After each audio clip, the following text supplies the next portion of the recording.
Sustanon 250, boys, week 3. Had to make quite a big change here because the side effects were starting to catch up with me. I'll go into those in a second, but the benefits are still going strong.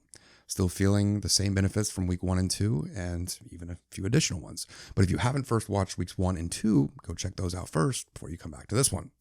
Benefits wise. So I mentioned in week 1 and 2 that every time I take one of these pills, I feel a surge of energy, like a rush. I'm still getting that. It's kind of a little bit of an anxious feeling, but at the same time, it's controlled enough to where it really is more beneficial than it's bad at this point. Pumps, crazy. Still, vascularity is insane. I mean, very quickly, within a couple minutes of working out, even in my warm-up, I start to get that pump. The aggression, the drive, the intensity, it's definitely gone up since week 1 and is still here. People are starting to even notice it, not intensity-wise, but the veins are popping a little more, so people are wondering what I'm on, which is, I don't know, always a good feeling. Grip strength is still very high. I typically have grip strength issues about 3/4 into my workout just because I'm fatigued. I'm just not getting as fatigued. And so that's obviously a huge benefit. As the last time I mentioned, this really is a sign that your central nervous system is stimulated. This is a central nervous system stimulator. So great things there. I've also noticed that I'm leaning out, which this is a wet compound, so I'm supposed to be getting a little bulkier, but I've noticed that I'm seeing more lines. I see even a vein in my ab area, which I haven't seen in a while. That is very unusual. Like I said, this is a wet compound and it's supposed to be, wet. I'm supposed to be filling up with a little bit of water, of course, with muscle too. But hey, you know what? I'm not going to question that. These things affect people very differently, and I'm not going to, hey, progress is progress, baby. Oh, one more thing. Progress pick. I am going to throw a progress pick in week 4. I don't want to, leave you guys hanging. I would show one this week, but let's just wait till we get to week 4 so you can really see a before and after and how the first 4 weeks have been going.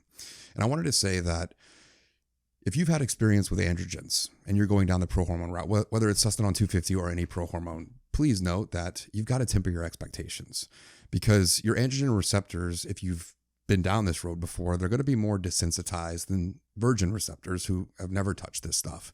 And so you've got to really understand that these are not steroids. They're not going to have the same benefits. Realistically speaking, I'm going to be looking at about 3 to 4 pounds of muscle here, and that's ideal. I don't gain a pound though. It typically takes me about a year to gain a pound from where I'm at now and without touching anything. So that's huge for me specifically, but we can't expect it to be steroid-like effects because they're not. These are precursors. And if you've had experience with them, please understand that this is not going to be the same thing. Just wanted to put that out there just so we're all on the same page.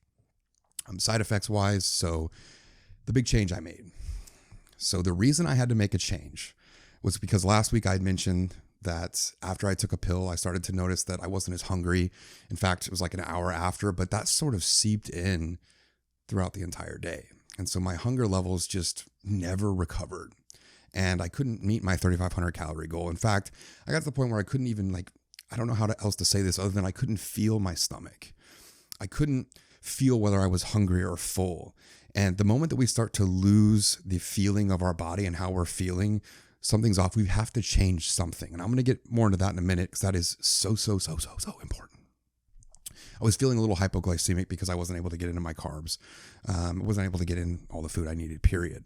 So, but we're back down. We took it down, and now my hunger levels are much higher, and I'm back at 3,500 calories. We're good to go. And I'm still noticing some benefits. Obviously, they're not going to be as dramatic because, well, I have half the dose. But we've got to really listen to our bodies when it comes to this stuff. My libido is back. I mentioned last week that week 1, it was high. Week 2, it kind of leveled out a little bit. And week 3, now we're back up again. And I also mentioned last week that I had quite a few carb cravings for simple sugar specifically. And I did some thinking. And the reason that happened is not actually from Sustanon 250. We're trying to control for as much here as possible. It's actually from me being overstimulated from working out an extra day that week. And when we're overstimulated, our central nervous system is firing too hard, not even just inside the gym, but outside. This affects our leptin and ghrelin hormones, which control for hunger and satiation levels. So, satiation levels, your hunger and fullness levels. So when that happens, we're going to be more adept to reaching for kind of emotional eating, so to speak. We're not as aware. We're just grabbing rather than. So anyway, we can't blame that on Sustanon 250. I just want to be completely transparent with you guys. still dehydrated. Holy crap. I've been drinking a gallon of water a day and I cannot keep up still. This is a wet compound and it's drying me out like crazy. I feel like I'm taking some sort of fat burner over here. It's pretty wild. Another thing that I noticed that I've seen a lot of other people mention actually is, this is going to sound strange, but when I go to pee, it's typically, a clean, easy flow. And it's not like I'm having to force it out, but I'm having to push it out a little bit more. I guess the word is kegling. I'm having to kegel it out a little bit more. It's not concerning, but it's enough to at least mention. I'm going to keep an eye out on it. I'm wondering if there's anything to do with prostate here. Again, I'm not a doctor. I'm just a bro scientist, I guess you could say. But it's enough to bring up, and it's enough to be like, okay, we should keep an eye out on this. So I do want to mention something really crucial about side effects. You may notice that when you look at side effects for Sustanon 250 in forums, the comments below, or really any prohormone, that the side effects are all over the place. And there's a big reason for this, in my personal opinion. A lot of it is because it's a precursor and that it's going to be very variable from person to person, but some of it is actually up here. I say that because if we don't know and we can't feel our bodies, which unfortunately is a lot of people, then we're not going to be able to pinpoint side effects. Here's what I mean. Gyno specifically, we can see that, right? We can visually see that in the mirror that, okay, Sustanon 250 is giving me gyno, I need to take a Rimastane. But what about moodiness or an increase in your emotions? How do we measure that? Well, the only way we can measure that is if we know who we are at homeostasis, if we know how we are at equilibrium without taking anything. But unfortunately, a lot of people don't know that. And so when it comes to side effects, they might start to experience side effects from an emotional perspective, from a mental perspective. And rather than address it, they'll start to experience anxiety.